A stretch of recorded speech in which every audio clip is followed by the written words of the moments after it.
pues de vida, pero no es un grito, es el grito de muerte y de vida.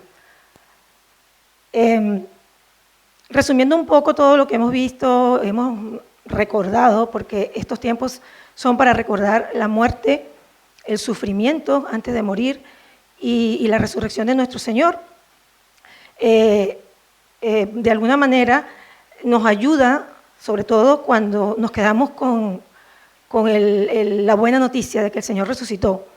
Y esa buena noticia, por lo general, que nos alegra porque es verdad, resucitó, también un poco muchas veces como que nos adormece y de alguna manera nos quedamos como con esa buena noticia y nos quedamos allí dejando pendiente o dejando allí que Él sufrió antes de resucitar.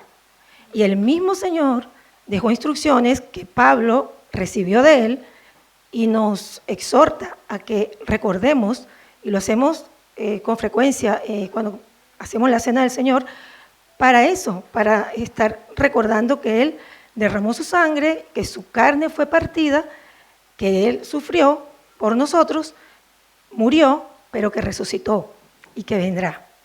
Así que recordar este sufrimiento y este padecimiento de alguna manera nos hace ser más sensibles a la voz de Dios, más sensible a entender lo grande que implicó ese sacrificio.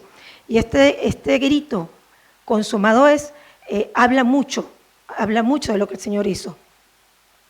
Él era el Hijo de Dios, Jesús de Nazaret, que nunca pecó, porque no transgredió ninguno de los mandamientos, fue cruelmente herido. Creo que me puedo poner aquí porque como ya no tengo el micrófono. Herido a muerte. Y después que él exhala su grito de muerte y vida, consumado es, el velo del templo se rasgó por la mitad. Y de aquella rotura del velo del templo permitió que todo hombre y toda mujer, todo niño, todo joven, todo sano, todo enfermo, todo rico y todo pobre, y todo pecador, pudiera entrar al lugar santísimo. Gracias. Aquella rotura de las telas del templo permitió el acceso a la comunión con Dios. Amén. Así es. El Hijo de Dios, Jesús de Nazaret, fue traspasado. Y de su pecho brotó sangre y agua. Desde entonces, la sangre de nuestro Señor Jesucristo ha enriquecido a millones. La sangre poderosa de nuestro Señor Jesucristo y el agua de su palabra. Tantos hemos sido enriquecidos por la palabra de Dios. Así que aquel lanzazo que dio aquel cruel soldado insensible que traspasó el pecho del Señor, se convirtió en un grito de vida, en un grito de triunfo, vida eterna. Y increíble todo lo que la Biblia nos muestra, porque de ese cruel lanzazo que parecía como que destrozó la carne del Señor y parecían como muecas de carcajadas diabólicas, estaba mostrando el cielo infinito donde mora el templo y el trono de la gracia de Dios, porque hay un mensaje en las roturas. Hay un mensaje en las roturas. Un pecho ensangrentado y unas telas rotas son en las manos de Dios instrumentos de bendición. Ahí donde el diablo proclama muerte, derrota, Dios dice y proclama victoria. Consumado es. Y así, por cierto, pasa en nuestras vidas. En un solo instante, en un solo momento, se rompen los sueños más preciosos. En una larga y terrible hora, se rompen los sueños más preciosos. Pero ahí está Dios. Hay un mensaje en las roturas. Dios, recordemos, las convierte en bendición. Ahora, depende de dónde pongamos nosotros y dónde estemos nosotros cuando las telas se rompan. Jesús estaba puesto en su Padre. Sus ojos y su confianza estaban en la roca, como hemos repetido esta mañana algunos por allí. Él estaba allí en la cruz, obedeciendo, pagando. ¿Qué estaba pagando? Él estaba pagando todo. ¿Ok? Jesús estaba pagando todo por nuestros pecados, nuestras vergüenzas, nuestros dolores, todos nuestros pecados, el rechazo, la esclavitud. El pecado produce una forma de esclavitud tremenda. Y por la muerte espiritual, por nuestra vida eterna. Y Jesús estaba pagando porque sencillamente el precio de nuestro pecado era tal o es tal que no hay manera, no hay forma de que nosotros podamos acercarnos a la presencia de Dios por nuestros propios medios, por nuestros propios actos, porque es una deuda impagable. ¿Y por qué es una deuda impagable? Porque es una deuda moral. Nada, absolutamente nada puede pagar el precio del pecado. La paz de nosotros fue sobre Él. El pecado produce una carga de conciencia que nos roba la paz y que no nos permite vivir tranquilamente. Y esa es la razón por la cual nosotros, ningún sacrificio, no hay ninguna obra, ninguna acción, ningún dinero puede pagar el precio para que nosotros podamos tener paz. Porque para Dios, la Biblia dice que nuestras obras son como trapo de inmundicia. Entonces nosotros no podemos por nuestros propios recursos poder acceder al Padre. Y ahí estaba Jesús derramando su sangre, pagando el precio, pagando por nuestros pecados. ¿Y cuáles son estos pecados? Hay muchos, la lista es interminable. Pablo nos dice que es adulterio, fornicación, inmundicia, idolatría, enemistad, pleitos, contiendas, envidias, celos, hechicerías y muchas cosas, dice, y muchas más, ¿no? Acerca de las cuales os amonesto, muchísimos pecados. Esta lista sería interminable y razón por la cual nosotros vivimos en esta carne débil, caída, acechadas, porque constantemente estamos siendo acechados por el peso del pecado. La paga del pecado es muerte, no podemos acceder a Dios. Alguien tenía que pagar. Una solución muy radical para un problema muy radical, porque nuestra deuda con Dios es grande, demasiado grande, impagable. Porque la paga del pecado es muerte, pero el regalo de Dios es vida en Cristo Jesús, nos dice Romanos. Y ahí estaba Jesús pagando. ¿Y qué pagaba? Bueno, hemos dicho que pagaba nuestra salvación. Pagaba para darnos vida eterna, eterna. Y qué bueno saber que tenemos vida eterna porque es la seguridad que tenemos. Pero, ¿qué pasa en este tiempo cuando nosotros todavía estamos en esta tierra y estamos cargados y estamos acechados por el pecado? El Señor es precioso, el Señor lo sabía y nos dejó su Espíritu Santo, no nos dejó solos, nos dejó recursos. Así que Él, su paz, que ahora habita en nuestros corazones por medio del Espíritu Santo, el precio para Él dejarnos ese Espíritu Santo fue su propia vida, fue su propia sangre. Ahora, si le hemos recibido, si hemos aceptado el regalo, porque es un don de Dios, como acabamos de saber, es una gracia, es un regalo que Dios quiere que todos recibamos, porque Él no quiere que nadie se pierda. Ahí teníamos esa deuda, aquella vieja deuda antigua que nos hipotecó desde el Génesis allá, ¿recuerdan? Cuando Dios le dijo a la serpiente, que era Satanás, la serpiente antigua, que ella heriría o ella le aplastaría la cabeza al diablo. Aunque él, ciertamente, esta serpiente, el diablo, también heriría a Satanás, pero en el calcañar, en el tobillo.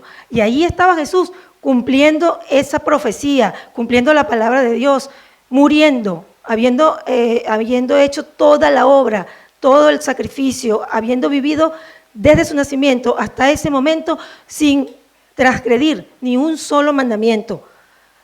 El único camino que nos podía acercar al Padre, obviamente, era Él. Entonces, nos ha dado esa vida eterna, pero también nos ha dado ese recurso para que mientras Él está aquí, nosotros estamos en esta tierra, podamos tener paz y podamos además liberarnos del pecado, porque es que el pecado produce esclavitud. El pecado produce esclavitud y yo puedo pensar, pero ¿qué pecado? Yo no mato, yo no le estoy peleando a nadie, no me emborracho, ¿verdad? Nosotros, por lo general, los creyentes, no hacemos estas cosas, obviamente que no las hacemos, pero y la paz, y los otros pecados, y las mentiras, y los celos, y la envidia, y la ira, y la soberbia. Hay muchos pecados que nos asedian y que si nosotros no vigilamos, pues van a estar allí al acecho. Así que Él nos ha dejado este recurso tan importante para que nosotros podamos tener libertad. Así que nos dio vida cuando estábamos muertos en nuestros delitos y pecados, en los cuales nosotros anduvimos en otro tiempo, siguiendo que la corriente de este mundo, conforme a la potestad del príncipe que ahora opera en los hijos de desobediencia, las personas que todavía no conocen y no le han recibido, que no hacen su voluntad. Y nosotros éramos esclavos de los pensamientos y de las obras de la carne. Éramos. Pero Dios, que es rico en misericordia, por el amor con que nos amó, nos ha dado vida por medio de nuestro Señor Jesucristo. Efesios 2, 1 al 10. Así que ahí Cristo, en esa cruz del Calvario, pagó todo, deuda cancelada, consumado es, no hay nada que pagar, todo está absolutamente saldado, no hay propinas, no hay IVA, no hay tips, como dicen allá en los Estados Unidos, no hay nada, todo, absolutamente todo está cancelado. Ahora bien, recibo el regalo. Si alguien de los que estamos aquí todavía no ha recibido esta gracia, este regalo, yo les animo a que lo hagamos. Yo les animo a que se unan a este gran equipo, este gran ejército de soldados del Señor, porque van a vivir en su propia vida, en sus propios corazones, en su propia carne, lo que significa la paz de Dios. Y por algo, es una iglesia que crece, la iglesia del Señor crece, y somos una familia inmensa. Dios nos ha dejado esa misión. Cristo pagó por nuestra salvación. Así que tetelestai es una palabra que engloba todo. En griego, consumado es, significa tetelestai. Y cuando Jesús, una vez que hubo tomado el vinagre, dijo, consumado es, el grito de muerte y vida. Inclinando su cabeza, entregó su espíritu. Pero vamos a ver, esta palabra tetelestai, lo que Jesús dijo, en griego es una sola palabra, tetelestai, engloba mucho. Tiene un significado inmenso, porque ella está resumiendo en una sola expresión lo que Jesús hizo. Te glorifiqué en la tierra habiendo terminado la obra que me encomendaste. Le está diciendo el Señor, yo hice tu voluntad, yo te glorifiqué en todo para que el mundo sepa que yo te amo. Y como el Padre me mandó, así hago. Jesús hizo todo, cumplió con todo. Tetelestai es una palabra que engloba la parte dura, la parte difícil, el sufrimiento de Jesús, todo lo que fue el dolor, la soledad, la necesidad física, fisiológica, la angustia, la soledad, la desesperación. Pero por otro lado, tetelestai implica el surgimiento, la esperanza, la compañía, la paz de Dios, la dignidad que ahora tenemos en Dios. Tetelestai, consumado es, una palabra que engloba muchísimo, porque cuando decimos tetelestai, estamos diciendo todo está hecho. Tetelestai, por cierto, era una palabra que la utilizaban antiguamente los artistas, sacerdotes, los comerciantes y especialmente los esclavos. Antes de entregar una obra encomendada, una misión, una tarea, había que cerciorarse, esa era la costumbre, tenía que cerciorarse de que todo estuviese completamente impecable, que no faltara nada, que todo estaba en su lugar y si faltaba algo había que realizarlo. Antes de que el esclavo entregara a su amo la tarea que se le encomendó, se cercioraba, examinaba, revisaba y entonces iba el amo y le decía, tetelestai, está perfecto, no falta nada. Y así el sacerdote, antes de ofrecer el holocausto, el sacerdote se aseguraba de que aquel animal que se iba a sacrificar tenía que estar perfecto, no podía haber ningún detalle, era perfecto, tetelestai. Así se usaba normalmente, pero humanamente se hacía todo lo posible porque todo estuviese perfecto. Pero ahora Jesús, el hombre que cambia completamente la historia. En Jesús, el consumado es, tiene unas implicaciones muchísimo más importantes, muchísimo más grandes.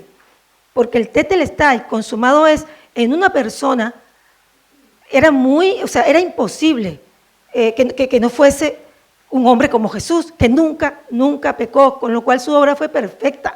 Su obra de sacrificio fue completamente impoluta. Por eso él pudo decir, Tetelestai, Padre, consumado es, todo está hecho. No hace falta más, no hay que agregar más. Tetelestai, obra cumplida. Consumado es. Tetelestai. Es un final, ¿cierto? Por eso minúscula. Pero además es el nuevo comienzo. Es una nueva forma como Dios expone para trabajar o para tratar a la humanidad. Aquí las reglas cambian. En este nuevo comienzo ya todo es diferente. Termina una etapa de la historia, termina una etapa del hombre y comienza otra etapa en la relación de Dios con el hombre. Acuérdate que ahora el hombre tenemos la oportunidad de acceder al trono de la gracia de Dios en esta nueva etapa, Tetelestai, que inicia una etapa y finaliza otra, que inicia un nuevo pacto. Como decía, ya en este nuevo pacto las leyes de Dios, los mandamientos de Dios no están en unas tablas, al principio fue de piedra, ya no, ahora las selló Cristo en la cruz del Calvario, derramando su sangre preciosa. Ahora sus leyes están en nuestros corazones. Y por eso aquí Él nos dice, nos lo recuerda en Hebreos,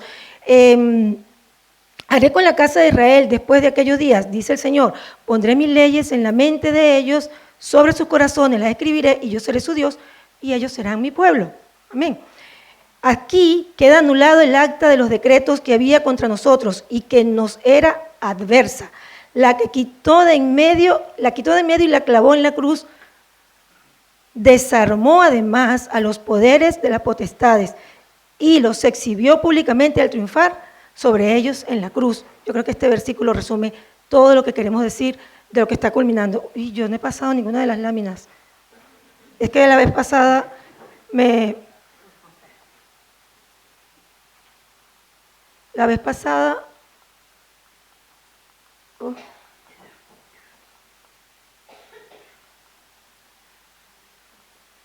Ok, un final, un nuevo comienzo. Este versículo decía que engloba absolutamente todo lo que está sucediendo, todo lo que está culminando, porque obviamente ya hemos dicho, se cierra una etapa, así que queda anulado el antiguo pacto.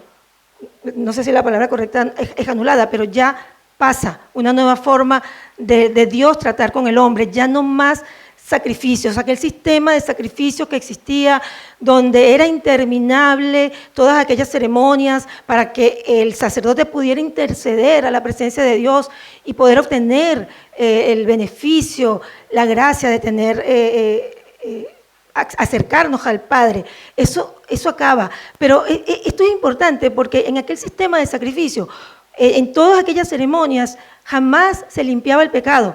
El pecado solo se cubría, se tapaba, porque aquello era una representación de lo que iba a venir en un futuro, de lo que se asomaría cuando llegara el Cordero Perfecto, cuando se cumpliera el tiempo de Dios y llegara aquel Cordero para ser sacrificado, entonces allí sí se limpiaba definitivamente el pecado del hombre. Y de esta manera, como ya hemos dicho, pues acceder a la presencia de Dios de una manera ya directa. Ahí acaba ese sistema de sacrificio y de esa manera queda completamente anulado la deuda que tenía el hombre con Dios. Ya no debemos nada, gracias a la sangre de Jesús. Y la esclavitud por el pecado, obviamente, como decía al principio, éramos esclavos del pecado.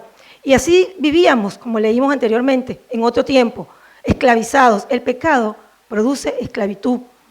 Cristo vino a liberarnos de esa esclavitud que produce el pecado, el miedo, la falta de paz, la angustia, todas estas cantidades de hábitos que normalmente nos van acechando y nosotros los vamos acumulando. Cristo nos dejó las herramientas para que nosotros vivamos ya conforme al Espíritu y no conforme a la carne. Así que queda anulado el poder del diablo porque constantemente nos acusa. Nos acusaba y nos sigue acusando, pero tenemos a Jesús, que es nuestro juez, que intercede por nosotros. ¿Gracias a qué? A Tetelestai, a consumado es, a que Cristo hizo absolutamente todo allí, en esa cruz del Calvario. Y le quitó el poder de la muerte. Completamente queda eliminado el poder de la muerte. Ahora la conciencia del hombre cambia, porque ahora nosotros sabemos que el pecado duele. Sabemos que el pecado no le agrada a Dios, y que además nos afecta a nosotros y tiene consecuencias en el futuro. tiene consecuencias eternas. El pecado nos separa de Dios, pero también nos agrede y nos hace muchísimo daño. Dios tiene propósitos eternos con nosotros. Los propósitos de Dios en nuestras vidas son eternos, así como lo hizo Jesús, que su propósito era glorificar al Padre. Así, siendo los propósitos de Dios eternos, Jesús demostró que su estrategia para agradar al Padre y glorificarle fue la obediencia. Él utilizó la obediencia para glorificar a su Padre. Además, él dijo, yo no he venido para hacer mi voluntad, yo vine para hacer la voluntad, he descendido para hacer la voluntad de mi Padre. Mi comida es hacer la voluntad del Padre. Y por eso Él lo glorificó, por eso Él tenía autoridad para decir, consumado es, tetelestai. Cuando Jesús estaba allí en la cruz, yo sé que hay una columna aquí, perdón que me he mantenido para acá. Cuando Jesús estaba allí en la cruz del Calvario, en el Getsemaní, y Él estaba en ese momento íntimo de dolor, de sufrimiento y angustia, porque Él sabía lo que venía y Él estaba hablando con su Padre, expresándole con sinceridad la carga que tenía en su corazón, y le dice, Padre, si es posible, pasa de mí esta copa, pero que no se haga mi voluntad, sino la tuya. Pasa de mí esta copa. Él no quería pasar por ese momento. Jesús no quería pasar por ese momento tan horrendo de estar completamente desamparado. Pero Él está diciendo, pasa de mí esta copa. Y esta palabra, que se haga tu voluntad, no la mía, implica mucho. Jesús literalmente le está diciendo al Padre, yo te voy a obedecer a pesar de que no quiero. Yo voy a hacer tu voluntad a pesar de que no quiero estar allí. Es un compromiso intencional que está haciendo Jesús allí. No es una oración de resignación, tengo que hacerlo. Es una oración de compromiso. Jesús obedecía porque amaba y Jesús glorificaba a su Padre porque obedecía. Inclusive, cuando Él dice, si obedecen mis mandamientos, permaneceréis en mi amor. Así como yo he obedecido los mandamientos de mi Padre y permanezco en su amor. Es la obediencia lo único que nos va a ayudar a nosotros a permanecer en el amor de Dios. Es la obediencia. Es más, la misma obediencia es la que nos ayuda a sostenernos, a tener la paz de Dios. Ahora, nosotros que sabemos que estamos para glorificar a Dios, pero cuando nosotros queremos obedecer a Dios, tenemos que pensar que no se trata de hacer las cosas como a nosotros nos parece. Se trata de agradar a Dios, no de cambiar mis deseos, sino de que mis deseos sean cambiados según o hacerlo según la voluntad de Dios, para los propósitos de Dios, que como sabemos son eternos. Necesitamos entender que no es hacer lo que yo quiero, es hacer lo que yo debo. Es adaptar mis deseos a la voluntad de Dios, no al contrario. Que muchas veces nosotros cuando oramos al Padre, porque así nos enseñó Jesús, el Padre nuestro dice, pero hágase tu voluntad en el cielo como en la tierra. Y siempre estamos orando y siempre decimos, Señor, hágase tu voluntad, pero realmente, de verdad, si somos honestos, estamos haciendo la voluntad de Dios. Estamos haciendo la voluntad de Dios. Es importante que nos evaluemos, es muy importante que nos examinemos, porque tetelestai es una palabra que implica responsabilidad, compromiso intencional. Y si nosotros tuviésemos que acercarnos a Dios hoy, en este momento, en la tarde, a la noche, seríamos nosotros realmente capaces de poder decirle a Dios, Señor, tetelestai, lo que tú me encomendaste, yo hoy lo hice. Soy la persona que tú quieres que sea. Necesitamos convertirnos en la persona que Dios quiere, no en la que nosotros queremos.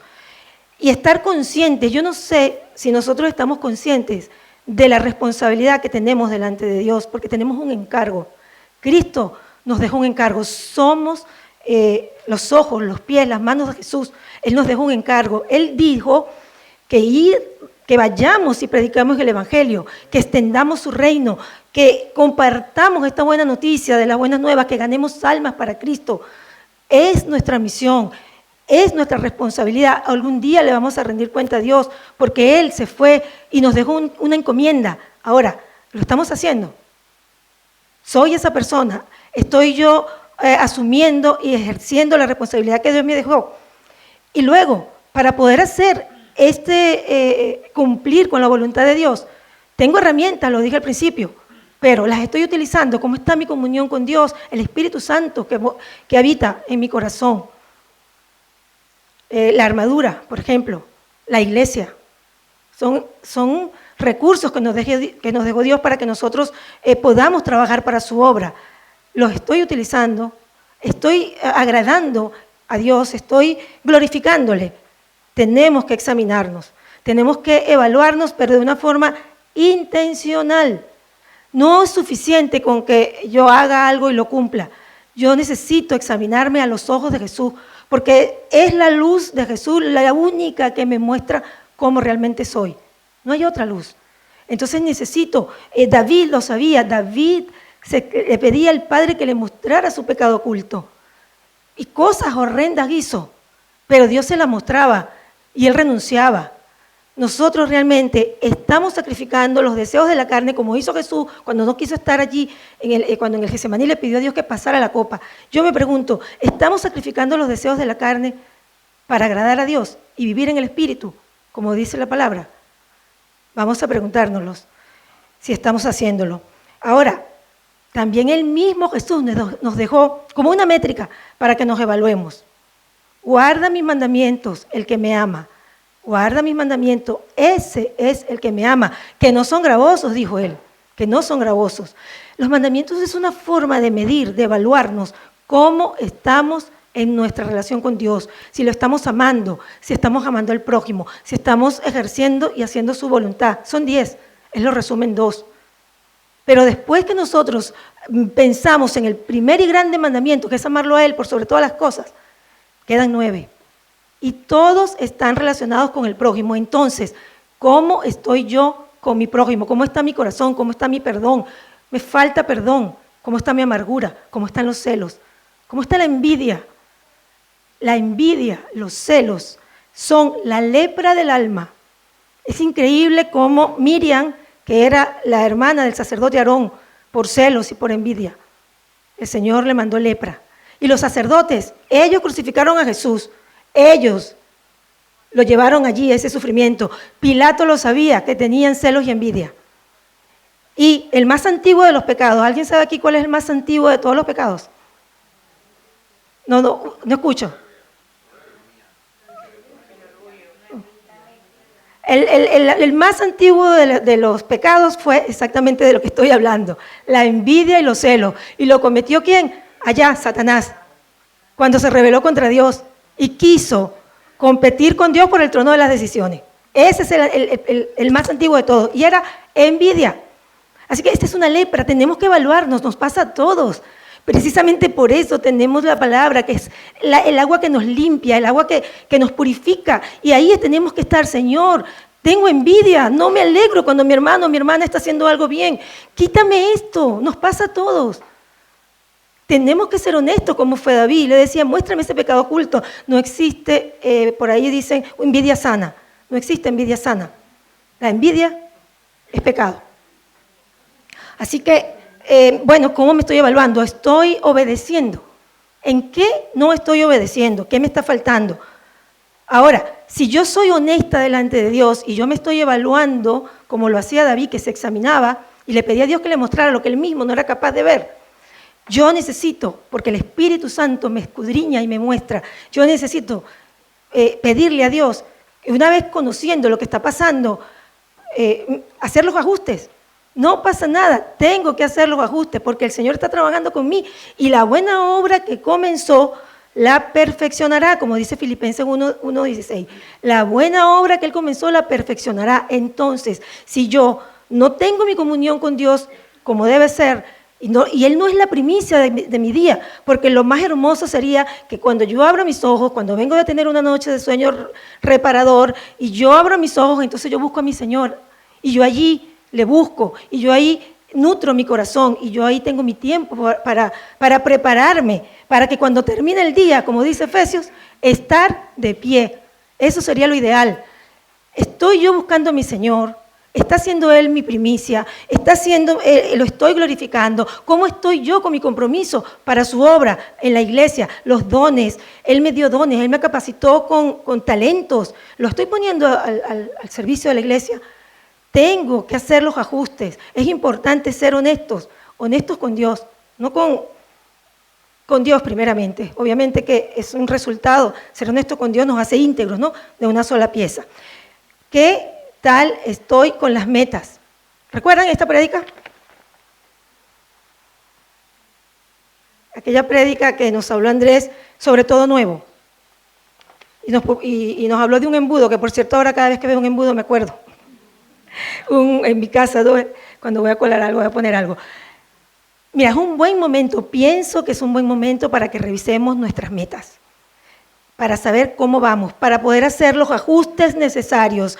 Yo recuerdo que cuando comenzó este año, nuestra reunión de grupo casero, la primera que hicimos, dijimos, los que allí estábamos, y aquí hay muchos de los que estuvimos en esa reunión, saben que no miento, que todos dijimos que nuestra meta era crecer en Dios, comprometernos con Dios y obedecer a Dios, y qué genial. Porque cada año, cuando comienza un nuevo año, nos ponemos esa meta. Queremos agradar a Dios, pero comienza la vida a pasar. Y los días, y los afanes, y los apuros, y ya no nos va a dar mucho tiempo para hablar con Dios. Señor, yo luego hago rapidito en el metro, a lo mejor allí tengo unas palabras o leo un versículo, ahora en el teléfono es comodísimo. Pero es que estamos en una época donde tenemos todo, casi que todo al toque de nuestros dedos. Ya no llevamos la Biblia física, ya vamos con el teléfono, no estoy acusando a nadie ni reclamando a nadie, pero yo todavía me cuesta soltarla, ¿no? Y es así, vivimos muy apurados, estamos relegando muchas cosas, pero la más importante, a Dios, la estamos relegando. Y ahí, me acuerdo que cuando hablé de la mía, y mi meta fue este año leer la Biblia en un año. Yo me propuse este año leer la Biblia en un año, completa. No que yo no haya leído la Biblia, es que yo siempre que comienzo, salto, porque leerla de continuo, hasta ahora no he podido. Y esa era mi meta. Y mi esposo me dijo, cuidado cuando llegues a la subida de Vallecas. Y a mí eso me sorprendió muchísimo, porque la subida de Vallecas, ¿qué tiene que ver? Claro, él corre maratón. Él corre el San Silvestre el 31 de diciembre y ese día él está animado y él siempre que está aquí en Madrid no se lo pierde. Y él cuenta, yo lo sé porque yo también he corrido ese maratón con él, que cuando él pasa el puente de la Albufera y comienza la subida de Vallecas, ahí se desvanece. Y ahí se queda. Y entonces cuando él me dice sí, yo me sorprendo y me dice sí, allí, Números, Levítico, Deuteronomio, y yo me quedé, yo digo, es verdad. Yo hablando con Dios dije, cierto Señor, siempre abandono aquí, porque son libros largos que me resultan a veces tediosos y no los entiendo, y entonces me voy y empiezo a leer de otra manera. Y me propuse en mi corazón y le pedí a Dios, Señor, yo este año lo quiero hacer, ahora entiendo dónde está mi error, voy a leer, quiero que pongas pasión en mi corazón por tu palabra, no saltarme ni una coma, leerla, y me propuse cada capítulo, según un plan, cada capítulo estudiarlo. Y ustedes no se pueden imaginar, estoy terminando Números, pero lo estoy disfrutando por primera vez. Estos libros de Levítico, de Números, porque no, Éxodo no, a mí Éxodo nunca me ha resultado, los estoy disfrutando, ahora estoy entendiendo mucho más, mi comprensión se ha abierto. Entonces entiendo que estos son los ajustes, Dios usa a alguien, yo puedo decir este año, o nosotros podemos decir, Señor, he cumplido la meta. Estamos casi para terminar un trimestre. Estamos a la mitad para terminar el primer trimestre. Podemos evaluarnos, podemos hacer los ajustes. Podemos inclusive, cuando finalice este año 2024, decir, tetelestai, Señor, he cumplido, he acabado la obra que me diste que hiciera en este año. Ahora puedo decírselo en este trimestre. Hoy puedo decírselo en esta semana. Tetelestai. Dios quiere que nosotros seamos honestos en esto. Hay algo que a mí me fascina con esto, con todos estos conocimientos de la palabra del Señor y leerla y vivir todo este proceso, esta tribulación que Él pasó. Y es que no solamente Él nos está dando la vida eterna y nos está regalando la paz mientras estemos aquí, es que Él nos ha dado una entrada VIP. Con esta entrada VIP, esto es un pasaporte que tenemos para acceder a la presencia de Dios. ¿Tú no sabes lo que significa una entrada VIP? Un pasaporte.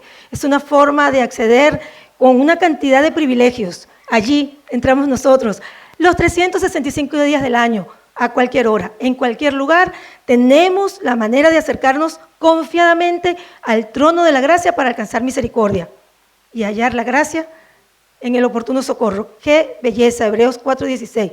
¿No les parece hermoso esto? Somos especiales para Dios. Y mucha gente a veces que no conoce, que no tiene una relación personal con Dios, a mí me decían, pero es que ustedes se creen mejor.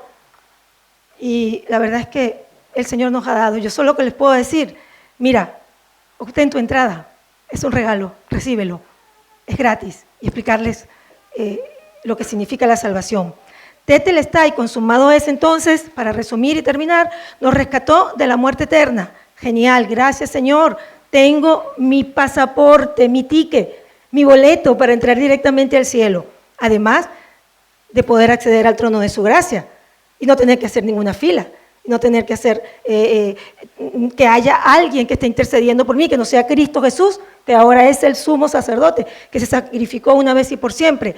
Además, como dijimos al principio, ¿no? Su paz que sobrepasa todo entendimiento humano. Mira, el peso de conciencia es tal que cuando nosotros hemos pecado, si nosotros no vamos ahí al pie de esa cruz y hablamos y le confesamos nuestro pecado al Señor, no tenemos paz. Porque como les dije y como siempre me recuerdo, es una deuda emocional, son pecados del alma y nos roban la paz. Y eso nos dejó el Señor. Pero hay algo precioso que para mí es liberador, porque Él nos dio libertad.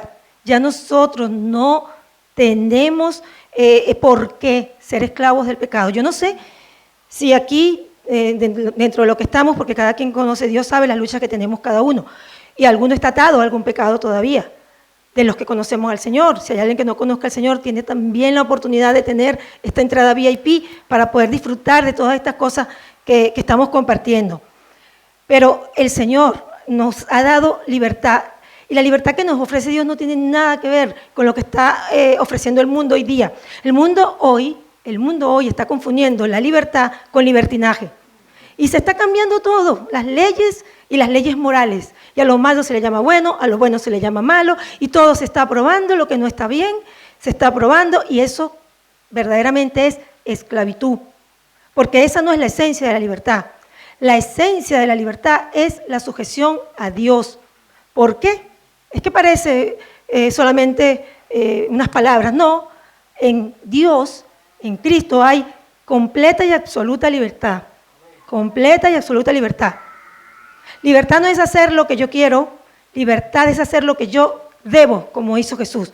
Porque cuando yo hago lo que quiero, en vez de lo que debo, cambio una regla que es absoluta de Dios, por una ley mía.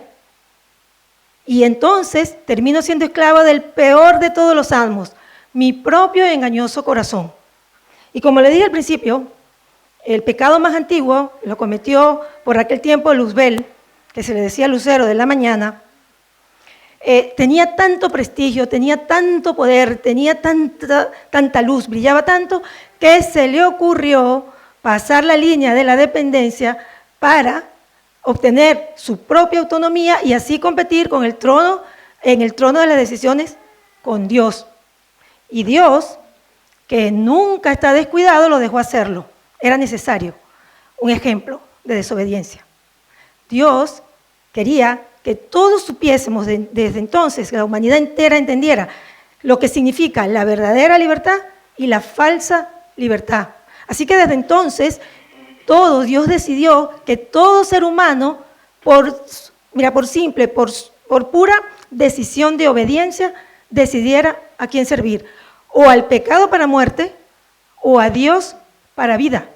Con lo cual, el más antiguo de los pecados, hoy continúa siendo la última moda, el último grito, yo le dije la otra vez, la última novedad, y consiste en hacer lo que yo quiero, y termino haciendo lo que no debo. Por eso el Señor dijo, y conoceréis la verdad, y la verdad os hará libres. El único, Él dijo, Él tiene autoridad para decir, yo soy el camino, la verdad y la vida. Nadie viene al Padre si no es por mí. Y es la razón por la que caen los grandes hombres y los pequeños cristianos, porque terminamos haciendo lo que no debemos.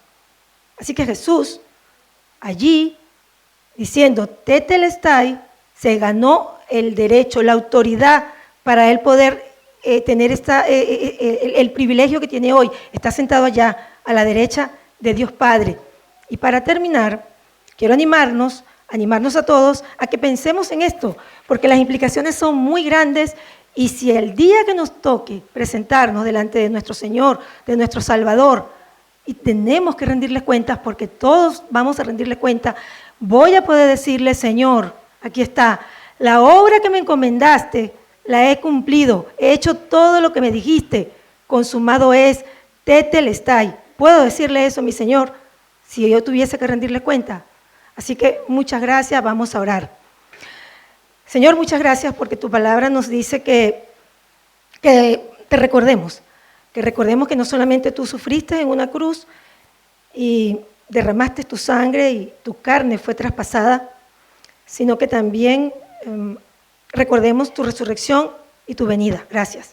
Gracias porque tú vuelves, Señor, vuelves por nosotros.